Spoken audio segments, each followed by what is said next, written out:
Pas de stress ce jour-là pour les bénévoles de la SNSM de la Turballe. Le cross n'a pas déclenché les secours, c'est juste une sortie de routine pour voir si tout va bien à bord de la vedette Garlaï. En moyenne, l'équipage effectue une 50aine d'interventions par an. On fait 90% de remorquage, donc c'est du régulier. Et quand il y a des victimes, c'est différent, on n'en fait pas tous les jours. Plaisancier, bateau de pêche, avec ses 10,50 mètres, la vedette Orange peut aller secourir jusqu'à 20 000 au large des côtes. Mais au fil des années, certains sauvetages marquent davantage que d'autres les bénévoles de la SNSM. C'est surtout quand on est touché par les personnes. Un remorquage, un blessé léger, ça fait rien. Je ne vais pas dire que ça fait rien, mais par contre, quand les personnes sont touchées un peu plus, voilà, on a toujours un petit coup quand même. On a des fois des silences sur le retour de l'équipage parce qu'il voilà, n'y a pas de mots à mettre autour de ça, quoi. La station SNSM de la Turballe est l'une des plus anciennes de Loire-Atlantique. Dans cette commune, la tradition du sauvetage en mer remonte au 19e siècle avec un certain Julien Robert. Il lance une cagnotte pour acheter un bateau de sauvetage après avoir perdu 4 membres de sa famille.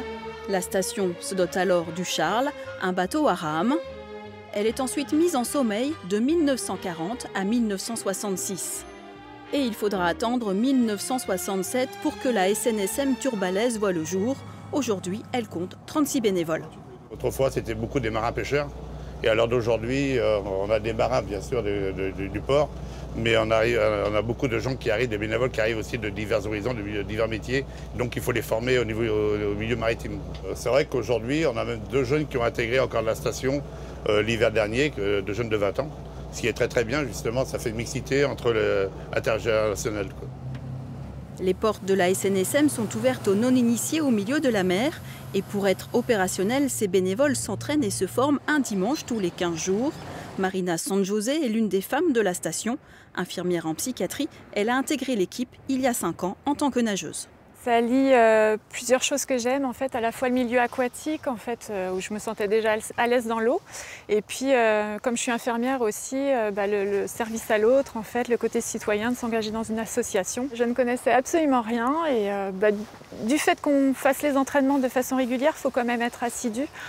C'est comme tout, les choses s'apprennent et puis après, on est de plus en plus à l'aise, on continue d'apprendre et c'est ça aussi qui est motivant, en fait. La SNSM de la Turballe fête ses 150 ans ce samedi. Les bateaux des stations voisines du Croisic, de Damgand et de Pornichet seront à ses côtés pour fêter cet anniversaire.